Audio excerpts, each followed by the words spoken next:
Capítulo 17. Quando Abrão completou 99 anos, o Senhor lhe apareceu e declarou: Eu sou El Shaddai, Deus Todo-Poderoso, anda na minha presença e sê íntegro. Eis que estabeleço a minha aliança entre mim e ti e multiplicarei grandemente a tua descendência. Então Abrão prostrou-se rosto em terra e Deus lhe prometeu: Quanto a mim, eis a minha aliança contigo. Serás pai de uma multidão de nações. E não mais te chamarás Abrão, mas doravante teu nome será Abraão, pois eu te faço pai de muitas nações. Eu te tornarei extremamente fecundo. De ti farei nações e reis sairão de ti. Estabelecerei minha aliança entre mim e ti, teus futuros descendentes de geração em geração. Uma aliança perpétua para ser o teu Deus e o Deus de tua raça depois de ti. A ti e à tua descendência depois de ti darei a terra que hoje habitas como estrangeiro, toda a terra de Canaã, em possessão eterna, e eu serei o vosso Deus. Declarou também Deus a Abraão: Quanto a ti, obedecerás a minha aliança, tu e todos os teus descendentes, de geração em geração, e eis a minha aliança contigo e com toda a tua descendência futura, aliança que deverá ser guardada de geração em geração. Todos os do sexo masculino entre vós deverão ser circuncidados na carne. Farei circuncidar a carne de vosso prepúcio, e esta será a marca da aliança entre mim e vós. De tua geração em diante, todos os meninos, ao completarem 8 dias de vida, terão de passar ao fio da circuncisão, tanto os nascidos em tua casa, quanto os escravos e os que forem comprados por dinheiro a algum estrangeiro e que não pertença à tua raça. Sejam nascidos em tua casa, sejam comprados, todos terão de ser circuncidados. Minha aliança marcada em vossos corpos será uma aliança perpétua. Portanto, qualquer sexo masculino cuja carne do prepúcio não tiver sido cortada, mantendo-se incircunciso, será eliminado do meio do seu povo. Ele rompeu a minha aliança. E determinou Deus a Abraão: A tua mulher Sarai não mais a chamarás de Sarai, mas seu nome passa a ser Sara. Eu a abençoarei e também por intermédio dela te darei um filho. Em verdade eu a abençoarei e dela procederão muitas nações e grandes reis. Abraão ajoelhou-se, encostou seu rosto ao chão e começou a sorrir ao pensar assim: Por acaso um homem de 100 anos pode ser pai? E será que Sara com seus 90 anos poderá conceber e dar à luz um filho? Então Abraão sugeriu a Deus: Concede, pois, ó Senhor, que Ismael seja abençoado e se torne meu herdeiro. Ao que Deus lhe contestou: O que eu disse foi que Sara, tua esposa, lhe dará um filho, e tu lhe darás o nome de Isaque. Eu manterei a minha aliança com ele e com todos os seus descendentes para sempre. Entretanto, também compreendi o teu pedido a respeito de Ismael, e eu o abençoarei e lhe darei muitos filhos e uma multidão de descendentes. Ele será pai de 12 príncipes, e eu farei que os descendentes dele sejam uma grande nação. Todavia, a minha aliança eu manterei com Isaque, teu filho, que Sara dará à luz, nesta mesma época, no ano que vem. Assim que terminou de falar com Abraão, Deus subiu e retirou-se da presença dele. Naquele mesmo dia, Abraão tomou seu filho Ismael, todos os nascidos em sua casa e os que foram comprados, todos os do sexo masculino de sua casa, e os circuncidou, como Deus lhe ordenara. Abraão tinha exatamente 99 anos de idade quando foi circuncidado, e seu filho Ismael tinha 13 anos.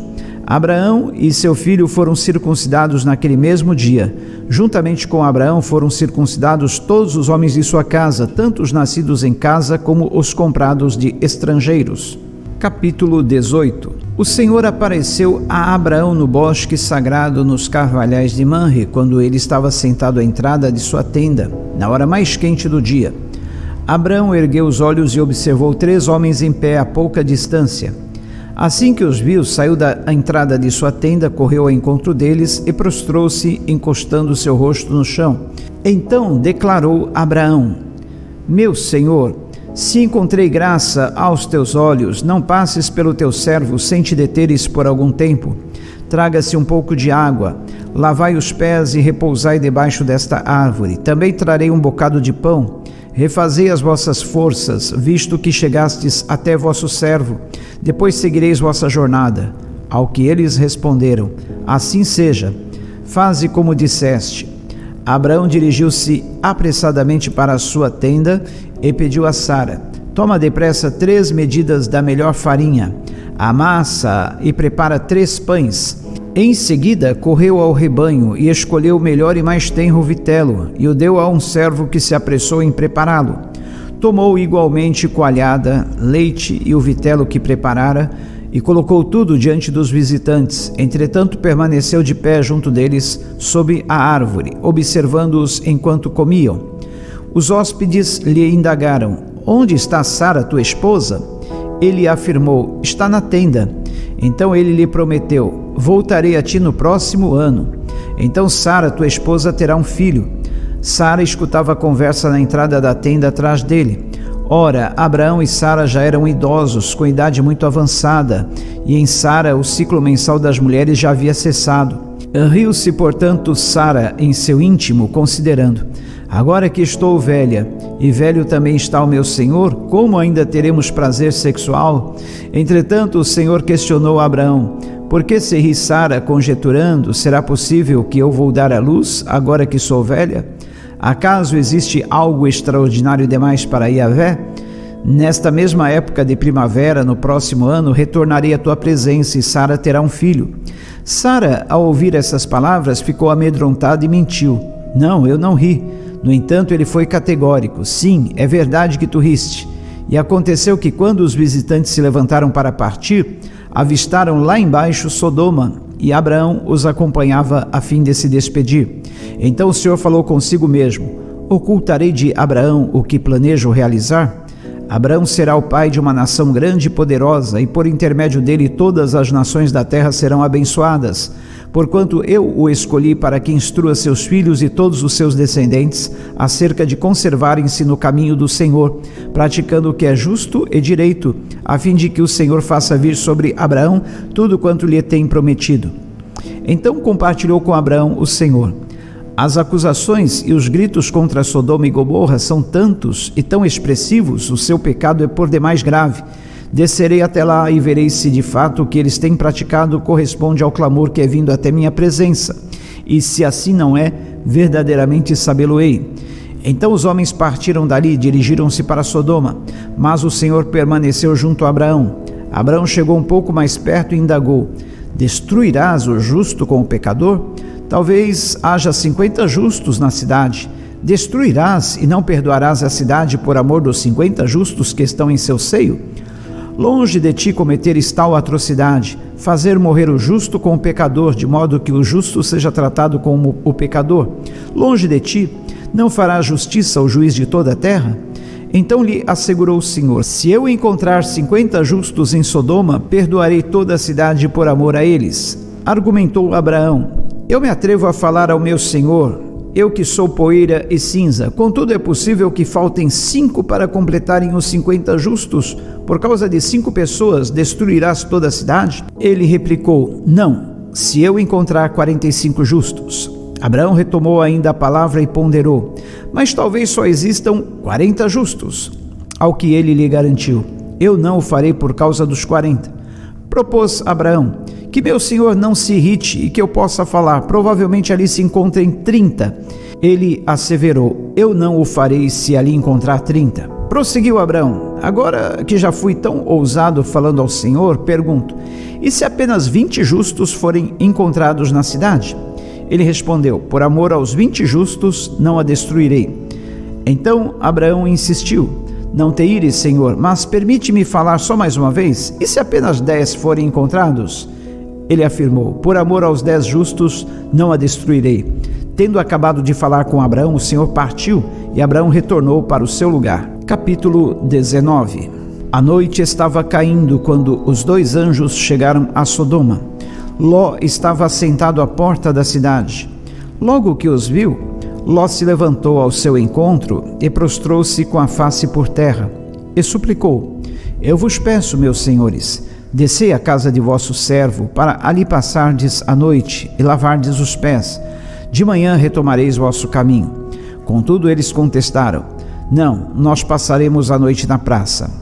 Todavia, Ló insistiu tanto que eles aceitaram o veemente convite e seguiram com ele para sua casa e entraram. Ló preparou-lhes uma refeição. Fez questão que se alimentassem de pães asmos e eles comeram. Eles não tinham ainda deitado quando a casa foi cercada pelos homens da cidade. Os homens de Sodoma, desde jovens até velhos, todo o povo sem exceção, chamaram Ló e lhe ordenaram: onde estão os homens que vieram para a tua casa esta noite? Traze-os aqui fora para que tenhamos relações sexuais com eles. Então Ló saiu para conversar com aqueles homens, fechou bem a porta atrás de si e rogou-lhes: por favor, meus amigos, não cometais essa perversidade. Ouve, tenho 2 filhas que ainda são virgens, eu vou-las trarei. Fazei-lhes o que bem vos parecer, mas a estes homens nada façais, porque se encontram sob a proteção do meu teto.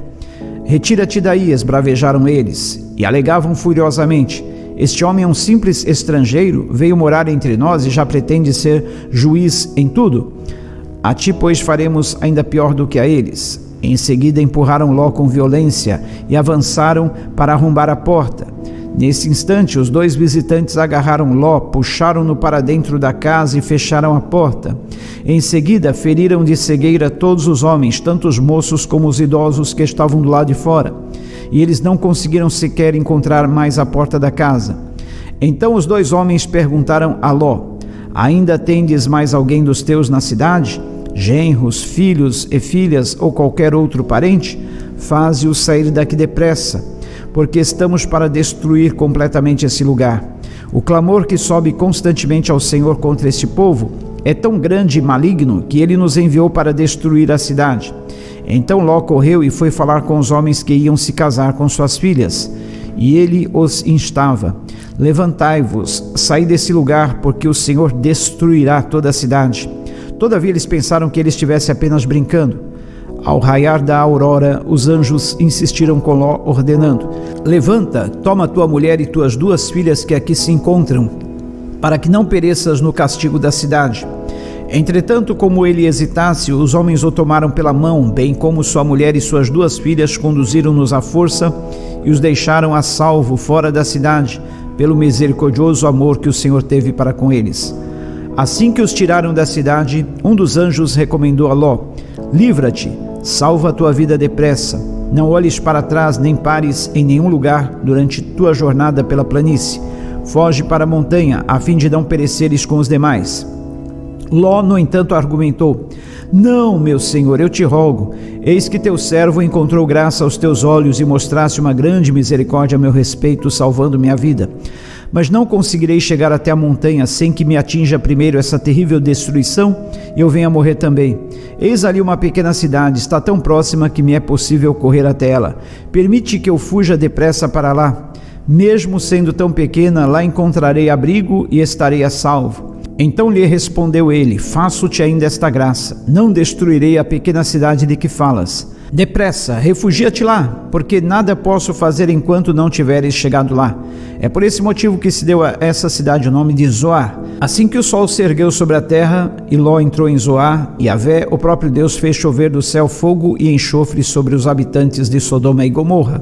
Assim ele destruiu completamente aquelas cidades e toda a planície com todos os habitantes das cidades e toda a vegetação ao redor. Contudo, a mulher de Ló olhou para trás e imediatamente transformou-se numa estátua de sal. Na manhã seguinte, Abraão se levantou e voltou ao lugar onde tinha estado na presença do Senhor, e contemplou as cidades de Sodoma e Gomorra, assim como toda a planície. E o que viu foi uma densa fumaça que subia da terra, como fumaça de uma fornalha.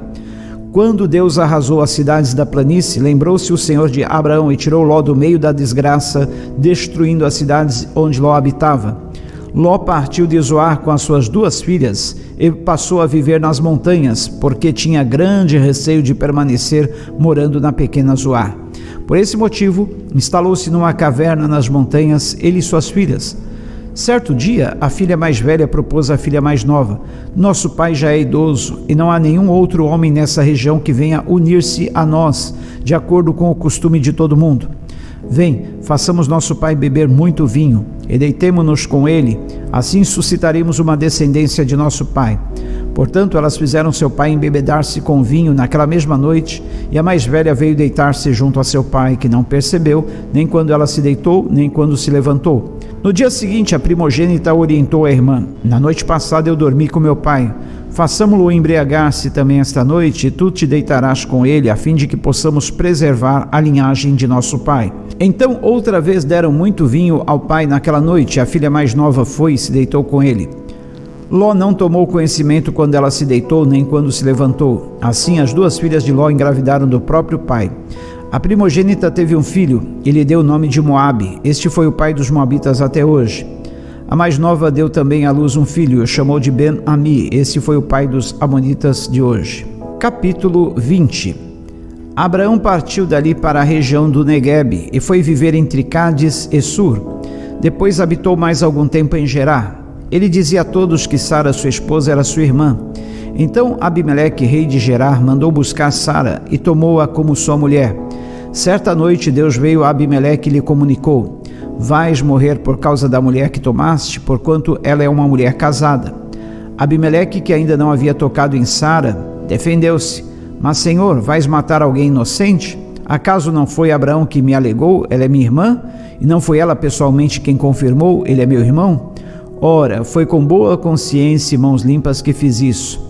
Então Deus lhe esclareceu: bem sei que fizeste isso de coração puro. E fui eu quem te impediu de pecar contra mim, não permitindo que a tocasses. Agora, pois, devolve a mulher desse homem. Ele é profeta e intercederá por ti para que vivas. Mas se não a devolveres, sabe que certamente morrerás com todos os teus. Abimeleque levantou-se bem cedo e chamou todos os seus servos, contou-lhes tudo o que havia acontecido, e seus homens tiveram grande temor.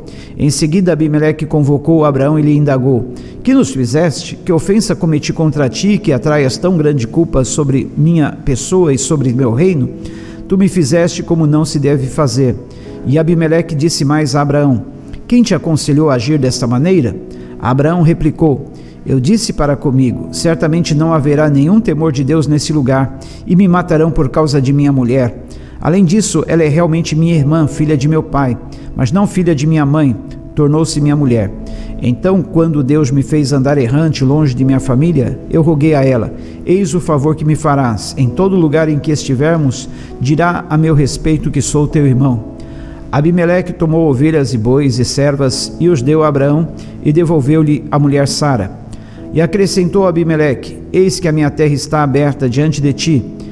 A Sara ele presenteou: estou entregando a teu irmão 1000 peças de prata com o propósito de reparar a ofensa que lhe causei diante de todos os seus. Desse modo todos saberão que tu és inocente. Então em seguida Abraão orou a Deus, e Deus curou Abimeleque, sua mulher e suas servas, a fim de que pudessem novamente ter filhos, pois o Senhor havia tornado estéreis o ventre de todas as mulheres na casa de Abimeleque, por causa de Sara, a esposa de Abraão.